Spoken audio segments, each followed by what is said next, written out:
Mechanism of recombinant DNA technology.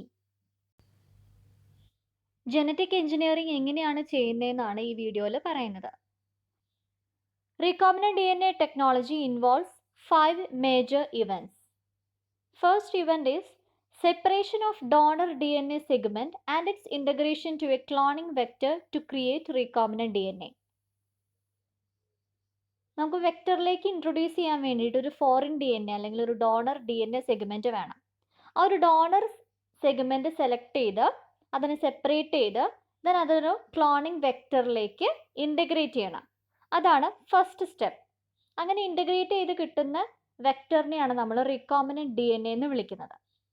Then next step is the transfer of the recombinant DNA into a host cell. So ഈ recombinant DNA carry ചെയ്യുന്ന ഈ വെക്ടറിനെ ഹോസ്റ്റിലേക്ക് transfer ചെയ്യുക എന്നുള്ളതാണ് second step. Then third step is cloning of the recombinant DNA genes in the host cell. ഈ ഒരു vector carrying this recombinant DNA അതിൻ്റെ ഒരുപാട് കോപ്പീസ് നമുക്ക് പ്രൊഡ്യൂസ് ചെയ്യണം. അതാണ് ക്ലോണിങ്. അപ്പോൾ ഹോസ്റ്റ് സെല്ലിലേക്ക് ഇൻട്രൊഡ്യൂസ് ചെയ്തിട്ട് ഈ റീകോംബിനന്റ് DNA ജീൻസിൻ്റെ ക്ലോണിംഗ് ആണ് നടക്കുന്നത്.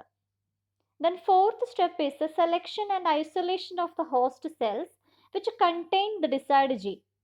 റീകോംബിനന്റ് DNA ക്യാരി ചെയ്യുന്ന ഈ വെക്ടറിന് നമ്മൾ ഏതെങ്കിലും ഒരു ഹോസ്റ്റിലേക്ക് ഇൻട്രൊഡ്യൂസ് ചെയ്യുമ്പോൾ എല്ലാ ഹോസ്റ്റ് സെൽസും ഈ ഒരു vector carrying recombinant DNA take up ചെയ്തിട്ടുണ്ടാവില്ല. അപ്പോൾ ഏതൊക്കെ ഹോസ്റ്റ് സെല്ലാണോ ഈ ഒരു വെക്ടർ ക്യാരിയിങ് rDNA ടേക്കപ്പ് ചെയ്തിട്ടുള്ളത് അതിനെ മാത്രമായിട്ട് നമുക്ക് സെലക്ട് ചെയ്യണം. അതാണ് fourth step. Selection and isolation of the host cells which contain the desired gene. Then desired gene ഉള്ള ഹോസ്റ്റ് സെല്ല് സെലക്ട് ചെയ്ത് കഴിഞ്ഞതിന് ശേഷം ആ ഒരു സെലക്റ്റഡ് ജീൻസിനെ നമ്മൾ ഒരു റെസിപ്പിയൻ്റ് സെല്ലിലേക്ക് ഇൻട്രൊഡ്യൂസ് ചെയ്യും. നമുക്ക് ഏത് ഫിനോടൈപ്പ് ആണോ വേണ്ടത് അത് പ്രൊഡ്യൂസ് ചെയ്യാൻ വേണ്ടിയിട്ട് ആ ഒരു ഫിനോടൈപ്പിന് റെസ്പോൺസിബിൾ ആയിട്ടുള്ള ഡിസൈർഡ് ജീൻ ആയിരിക്കും നമ്മൾ ആദ്യം ഡോണർ DNA സെഗ്മെൻ്റ് ആയിട്ട് സെലക്ട് ചെയ്തിട്ടുണ്ടാവുന്നത്.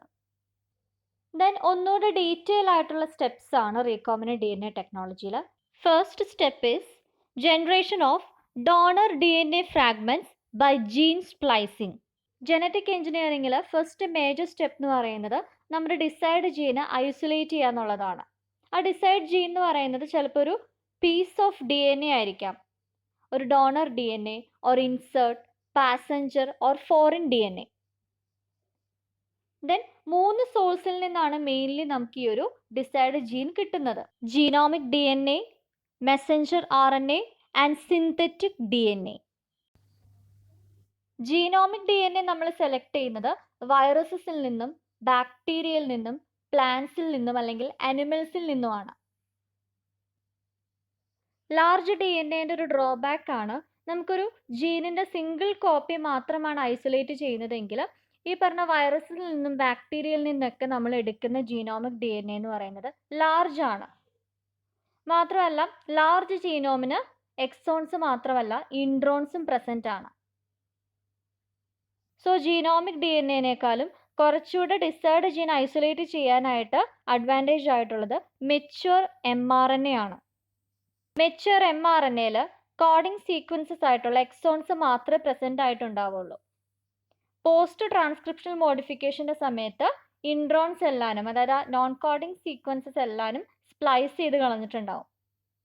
ബട്ട് ഡയറക്റ്റ്ലി നമുക്ക് mRNA ഒരു വെക്ടറിലേക്ക് ക്ലോൺ ചെയ്യാനായിട്ട് സാധിക്കില്ല. So it has to be converted to DNA before being inserted into a suitable vector. So mRNAനെ DNA ആക്കി കൺവേർട്ട് ചെയ്യുന്ന പ്രോസസ്സാണ് reverse transcription. And this reverse transcription is mediated by the enzyme reverse transcriptase. So reverse transcription നടത്തിയിട്ട് ഒരു single stranded ആയിട്ടുള്ള DNA ഒരു mRNAയിൽ നിന്ന് produce ചെയ്യും. And it is called complementary DNA or copy DNA. Then ഈ mRNAയിൽ നിന്ന് പ്രൊഡ്യൂസ് ചെയ്ത ഈ സിംഗിൾ സ്ട്രാൻഡഡ് ആയിട്ടുള്ള കോംപ്ലിമെൻ്ററി DNAനെ ആൽക്കലൈൻ ഹൈഡ്രോളിസിസ് വഴി അതിന് റിമൂവ് ചെയ്യും. Then this single stranded complementary DNA is then made to duplicate to form a double stranded complementary DNA. ആ സിംഗിൾ സ്റ്റാൻഡേർഡ് ആയിട്ടുള്ള DNA ഡബിൾ സ്റ്റാൻഡേർഡ് ആക്കി മാറ്റുന്നത് DNA പോളിമറേസ് എന്ന് പറഞ്ഞിട്ടൊരു എൻസൈം ആണ്. ഇങ്ങനെയാണ് നമ്മൾ mRNAനെ ഡോണർ DNA ഫ്രാഗ്മെൻ്റ് ആയിട്ട് യൂസ് ചെയ്യുന്നത്. ദെൻ അതിനെ റെസ്ട്രിക്ഷൻ എൻഡോന്യൂക്ലിയസ് വെച്ച് കട്ട് ചെയ്യും. റെസ്ട്രിക്ഷൻ എൻഡോന്യൂക്ലിയസ് വെച്ച് കട്ട് ചെയ്ത DNA ഫ്രാഗ്മെന്റ്സിനെയാണ് നമ്മൾ റെസ്ട്രിക്ഷൻ ഫ്രാഗ്മെന്റ്സ് എന്ന് വിളിക്കുന്നത്. ഇവിടെ ഈ സ്റ്റെപ്പിൽ കാണാം, ഇതാണ് ഡോണർ DNA. ഡോണർ DNAനെ റെസ്ട്രിക്ഷൻ എൻഡോന്യൂക്ലിയസ് വെച്ച് കട്ട് ചെയ്തിട്ടാണ് റെസ്ട്രിക്ഷൻ ഫ്രാഗ്മെന്റ്സ് ആക്കി മാറ്റുന്നത്. ദെൻ അടുത്ത സ്റ്റെപ്പാണ് generation of vector DNA fragments. നമ്മൾ ഐസൊലേറ്റ് ചെയ്ത് റെസ്ട്രിക്ഷൻ ഫ്രാഗ്മെന്റ്സ് ആക്കി മാറ്റിയിട്ടുള്ള ഈ DNA, ഈ ഡോണർ DNA ലിഗേറ്റ് ചെയ്യാൻ വേണ്ടിയിട്ടൊരു കാരിയർ മോളിക്യൂൾ, അതായത് ഒരു സ്യൂട്ടബിൾ വെക്റ്ററിനെ നമ്മൾ ഐസൊലേറ്റ് ചെയ്യും.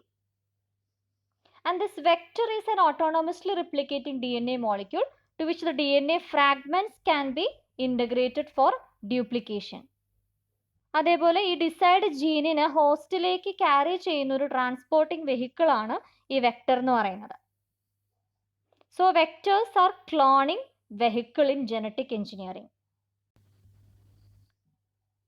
The most commonly used vectors include plasmid DNA, phage DNA, DNA of animal viruses, and plasmid phage hybrids such as cosmids and phasmids. So ഒരു decide ആയിട്ടുള്ള vector select ചെയ്ത് കഴിഞ്ഞതിന് ശേഷം നമ്മുടെ ഡോണർ DNA ഫ്രാഗ്മെന്റ്സ് ഏത് restriction endonuclease വെച്ചിട്ടാണോ cut ചെയ്തിരിക്കുന്നത് ആ same restriction endonuclease വെച്ച് തന്നെ ഈ ഒരു പ്ലാസ്മിഡ് വെക്റ്റർ കട്ട് ചെയ്യും. And this generates numerous vector fragments whose tails are complementary to those of donor fragments. ഈ ഒരു ഡോണർ ഫ്രാഗ്മെന്റ്സിന്റെ എൻഡിനോട് കോംപ്ലിമെന്ററി ആയിട്ടുള്ള സീക്വൻസസ് ആയിരിക്കും, ടെയിൽ എൻഡ്സ് ആയിരിക്കും ഈ വെക്റ്ററിൽ പ്രസന്റ് ആയിട്ടുണ്ടാവുന്നത്. നമ്മൾ സെയിം റെസ്ട്രിക്ഷൻ എൻഡോന്യൂക്ലിയസ് വെച്ച് കട്ട് ചെയ്യുമ്പോൾ കോംപ്ലിമെന്ററി ആയിട്ടുള്ള ടെയിൽസ് ആയിരിക്കും ഇവിടെ പ്രൊഡ്യൂസ് ചെയ്യുന്നത്. സോ ലിഗേഷൻ എന്ന് പറഞ്ഞ പ്രോസസ്സ് ഈസി ആക്കാൻ വേണ്ടിയിട്ടാണ് നമ്മൾ ഇങ്ങനെ ചെയ്യുന്നത്. Then third step is the generation of recombinant DNA by gene splicing. ഈ ഒരു വെക്റ്റർ DNAയിലേക്ക് ഈ ഒരു ഡോണർ DNA ലിഗേറ്റ് ചെയ്യുന്ന പ്രോസസ്സിനെയാണ് നമ്മൾ ജീൻ സ്പ്ലൈസിംഗ് എന്ന് വിളിക്കുന്നത്. So gene splicing is the ligation of the donor DNA with the vector DNA to create recombinant DNA. ഒരു donor DNA ഫ്രാഗ്മെന്റിന് ഒരിക്കലും സ്വന്തമായിട്ട് റെപ്ലിക്കേറ്റ് ചെയ്യാനായിട്ടുള്ള എബിലിറ്റി ഇല്ല. പക്ഷെ ഒരു വെക്റ്ററിന് ആ ഒരു എബിലിറ്റി ഉണ്ട്.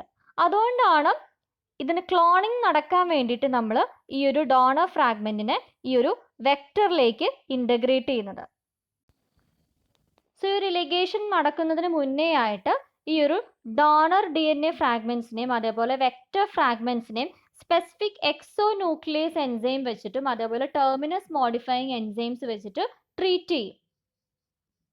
ഇവരുടെ കോംപ്ലിമെന്ററി ടെയിൽസിനെ ഷോർട്ടൻ ചെയ്യാനും അതേപോലെ കെമിക്കലി മോഡിഫൈ ചെയ്യാനും ആയിട്ടാണ് ഈ എൻസൈം ട്രീറ്റ്മെന്റ് നടത്തുന്നത്. Then the donor and the vector fragments are mixed together and treated with the DNA ligases. So ligase വെച്ച് ട്രീറ്റ് ചെയ്യുമ്പോൾ ഈ ഒരു ഫ്രാഗ്മെന്റ്സ് വെക്ടറും DNA ഫ്രാഗ്മെന്റ്സും ജോയിൻ ചെയ്യും. And it forms a donor vector hybrid DNA called a recombinant DNA. വെക്റ്ററുമായിട്ടുള്ള ഈ donor DNA ഫ്രാഗ്മെന്റിന്റെ ligation എന്ന് പറയുന്നത് 3 ടൈപ്സിലുണ്ട്. And they are blunt end ligation, linker mediated ligation and cohesive end ligation. Non ഓവർഹാങ്ങിങ് ആയിട്ടുള്ള 3' or 5' end ഉള്ള DNA ഫ്രാഗ്മെന്റ്സിനെയാണ് നമ്മൾ ബ്ലണ്ട് എൻഡ് എന്ന് വിളിക്കുന്നത്. ബ്ലണ്ട് എൻഡ് ഉള്ള DNAനെ നമ്മൾ ഒരു റെസ്ട്രിക്ഷൻ എൻസൈം യൂസ് ചെയ്തിട്ട് ഈ DNA ഡ്യൂപ്ലെക്സിൻ്റെ ഏതെങ്കിലും ഒരു പ്ലേസിൽ കട്ട് ചെയ്യും. അപ്പോൾ DNA ഡ്യൂപ്ലെക്സ് എന്ന് പറയുന്നത് 2 സ്ട്രാൻഡ് ഉണ്ട്. ഈ 2 സ്ട്രാൻഡിൻ്റെയും സെയിം പ്ലേസിൽ നമ്മളൊരു റെസ്ട്രിക്ഷൻ എൻസൈം വെച്ചിട്ട് കട്ട് ചെയ്യും. ദെൻ അങ്ങനെ കട്ട് ചെയ്ത് ഈ 2 സ്ട്രാൻഡിലേക്കും വേറൊരു DNA മോളിക്യൂൾ, വേറെ 2 DNA മോളിക്യൂളുടെ ബ്രോക്കൺ എൻഡ്സ് കൊണ്ടുവന്ന് ജോയിൻ ചെയ്യിപ്പിക്കും. ദെൻ ഇതിന് വേണ്ടിയിട്ട് യൂസ് ചെയ്യുന്ന എൻസൈമാണ് T4DNA ലിഗേസ്. ഈ ഒരു മെത്തേഡ്, ഈ ബ്ലണ്ട് എൻഡ് ലിഗേഷൻ എന്ന് പറയുന്നത് ഒരു ഇനെഫിഷ്യൻ്റ് ആയിട്ടുള്ള മെത്തേഡാണ്. ബിക്കോസ് നമ്മൾ ഈ ഒരു എൻസൈം യൂസ് ചെയ്തിട്ട് ഈ സ്ട്രാൻഡ്സ് ബ്രേക്ക് ചെയ്യുമ്പോൾ അതിൻ്റെ ഇന്റർ മോളിക്കുലർ ബോൺസ് ഒക്കെ ബ്രേക്ക് ചെയ്ത് പോവാണ്. സോ ഈ ഒരു മെത്തേഡിൽ it does not involve specific intermolecular association to hold the DNA strands together.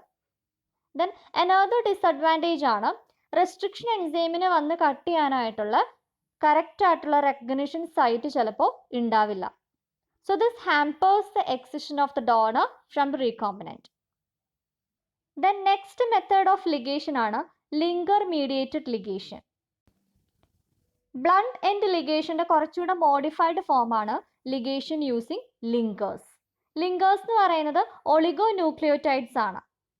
ഈ ഒളിഗോന്യൂക്ലിയോടൈഡ്സിൽ ഒരു പെർട്ടിക്കുലർ റെസ്ട്രിക്ഷൻ എൻസൈമിന് വന്ന് കട്ട് ചെയ്യാൻ പറ്റുന്ന റെക്കഗ്നിഷൻ സൈറ്റ്സ് പ്രസന്റ് ആയിരിക്കും. സോ അപ്പോൾ നമുക്ക് ലിങ്കർ സ്പെസിഫിക് ആയിട്ടുള്ള റെസ്ട്രിക്ഷൻ എൻസൈംസ് യൂസ് ചെയ്യാനായിട്ട് പറ്റും.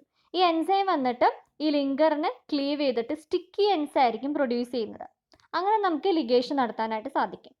Then next type of ligation മെത്തേഡാണ് cohesive end ligation. Cohesive end ഉള്ള DNA ലിഗേറ്റ് ചെയ്യാൻ വേണ്ടിയിട്ട് നമ്മൾ യൂസ് ചെയ്യുന്നതാണ് terminus modifying enzyme.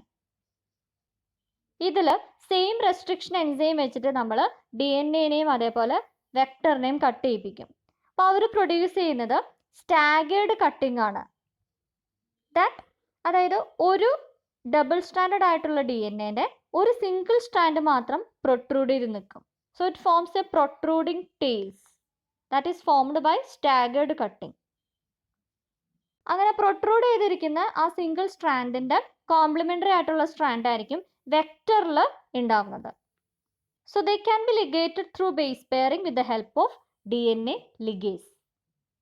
Then fourth step is the transfer of recombinant DNA to host cell. നമ്മളിപ്പോൾ produce ചെയ്ത റീകോമിനന്റ് DNA-നെ ഹോസ്റ്റ് സെല്ലിലേക്ക് ട്രാൻസ്ഫർ ചെയ്യുക എന്നുള്ളതാണ് നെക്സ്റ്റ് സ്റ്റെപ്പ്. വെക്ടർ ഒരു പ്ലാസ്മിഡ് DNA ആണെങ്കിൽ നമ്മൾ റീകോമിനന്റ് DNA-നെ ഹോസ്റ്റ് സെല്ലിലേക്ക് ഇൻട്രൊഡ്യൂസ് ചെയ്യുന്നത് ട്രാൻസ്ഫോർമേഷൻ വഴിയായിട്ടാണ്. If vector is a viral DNA, the transfer of recombinant DNA into the host cell is affected by transfection. Transformation means ഒരു സ്ട്രെയിൻ ഓഫ് ബാക്ടീരിയത്തിൽ നിന്ന് അടുത്തൊരു സ്ട്രെയിൻ ഓഫ് ബാക്ടീരിയത്തിലേക്ക് യൂണിഡയറക്ഷണലി അവരുടെ ജീൻസ് ട്രാൻസ്ഫർ ചെയ്യുന്നതിനെയാണ് ട്രാൻസ്ഫോർമേഷൻ എന്ന് വിളിക്കുന്നത്.